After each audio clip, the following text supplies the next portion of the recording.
یہ جون 1980 کی بات ہے جب ایک طویل عرصے کے بعد پاکستان میں کسی بھارتی فلم کی نمائش کی اجازت دی گئی۔ اس فلم کا نام تھا نور جہاں۔ پاکستان میں 1965 تک بھارتی فلموں کی نمائش ہوتی رہی، لیکن پھر جنگ کے بعد ان فلموں کی نمائش پر پابندی لگا دی گئی۔ فلم نور جہاں کے پروڈیوسر شیخ مختار تھے، جو 40 اور 50 کی دہائی میں ہندی فلموں میں اپنی منفرد اداکاری کے جوہر دکھاتے رہے۔ شیخ مختار کی فلم نور جہاں کو پاکستان میں نمائش کی اجازت کیسے ملی؟ آدمیوں میں اس کی عزت ہو، میں اس سے زیادہ اور کچھ نہیں چاہتا۔ نور جہاں غالباً 1970 میں بھارت میں ریلیز ہوئی، لیکن یہ فلم باکس آفس پر بری طرح ناکام ہوئی۔ کہا جاتا ہے کہ شیخ مختار نے اپنی ساری جمع پونجی اس فلم کی تکمیل پر خرچ کر دی تھی۔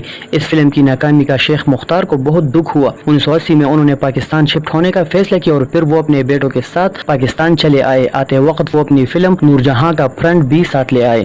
اس وقت پاکستان میں جنرل ضیاء الحق کی حکومت تھی۔ شیخ مختار کو یہ علم ہو چکا تھا کہ جنرل ضیاء الحق بیگم پارا کے دور کے رشتہ دار ہے۔ دونوں کا تعلق جالندھر سے تھا۔ کچھ فلمی پنڈتوں کا کہنا ہے کہ جنرل ضیاء الحق کا بچپن میں بیگم پارا کے گھر آنا جانا تھا۔ بیگم پارا کے والد احسان الحق جج تھے اور وہ دلیپ کمار کی بھابی اور ناصر خان کی اہلیہ تھی۔ کہا جاتا ہے کہ شیخ مختار نے اپنی فلم کو پاکستان میں ریلیز کرانے کے لیے بیگم پارا سے جنرل ضیاء الحق کی سفارش کرائی تھی۔ بہرحال یہ فلم جون 1980 میں ریلیز ہوئی اور پورے پاکستان میں شاندار کامیابی سے ہمکنار ہوئی۔ اس داستان کا المناک پہلو یہ ہے کہ جس دن نور جہاں پاکستان میں ریلیز ہوئی، اس سے ایک دن پہلے شیخ مختار انتقال کر گئے۔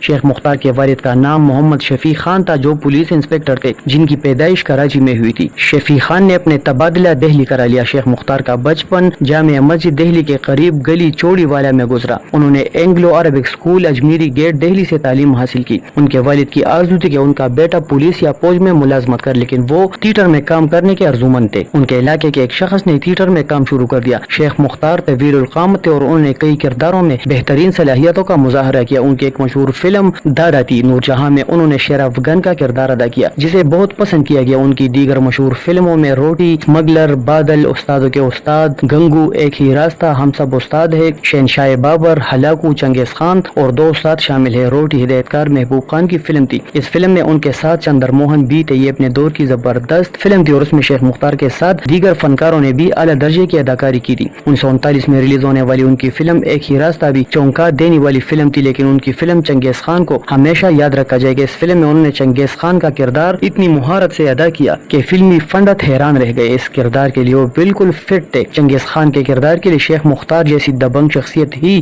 موجود تھی، کیونکہ اس وقت اور کوئی اداکار اس کردار کے لیے فٹ نہیں تھا۔ یہ فلم 1957 میں ریلیز ہوئی۔ شیخ مختار کے علاوہ اس فلم میں مینا رائے، پریم ناتھ، جانی واکر اور جیون نے بھی اہم کردار ادا کیے۔ انہوں نے جس شاندار طریقے سے یہ کردار ادا کیا، اس کی وجہ سے انہیں اب تک بالی ووڈ کا چنگیز خان کہا جاتا ہے۔ 1963 میں ریلیز ہونے والی ان کی فلم گنگو کو بھی ان کی بہترین فلم قرار دیا جاتا ہے۔ انہوں نے 8 فلمیں خود پروڈیوس کی۔ یہاں شیخ مختار کی ایک اور یادگار فلم استادوں کے استاد کا ذکر بھی ضروری ہے۔ یہ اپنے دور کی ایک کامیاب فلم تھی، جس میں شیخ مختار نے CID انسپکٹر کا کردار ادا کیا تھا۔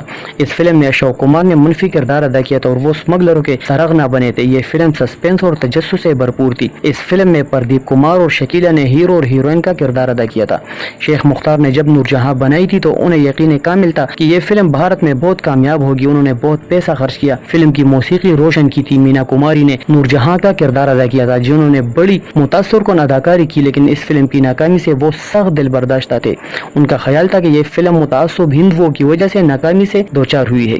شیخ مختار کو مکالموں کی ادائیگی میں بھی ملکہ حاصل تھا، کیونکہ وہ تھیٹر کے اداکار تھے اور ان کے لیے فلم میں کام کرنا اتنا مشکل نہیں تھا، لیکن ان کی کوشش ہوتی تھی کہ انہیں ان کی شخصیت کے مطابق کردار دیا جائے اور ان کی اس خواہش کا ہمیشہ احترام بھی کیا گیا۔ اس زمانے کے فلم سازوں اور ہدایتکاروں نے ان کی شخصیت کو مد نظر رکھ کر ان سے کام لیا اور انہیں یہ موقع دیا کہ وہ اپنے ہر کردار سے انصاف کر سکے۔ قسمت کے کھیل بھی نرالے ہوتے ہیں۔ بے پناہ کاوشوں کے بعد جب ان کی فلم نور جہاں پاکستان میں ریلیز ہوئی، انہیں اس فلم کی زبردست کامیابی دیکھنے کا موقع ہی نہ ملا۔ اس منفرد اور دبنگ اداکار نے جتنا کام کیا بہت اچھا کیا۔ ہندوستانی فلمی صنعت میں کل بھی ان کا احترام کیا جاتا تھا، آج بھی انہیں خراج عقیدت پیش کیا جاتا ہے۔ دبنگ آدمی کا دبنگ کام ہمیشہ زندہ رہے گا۔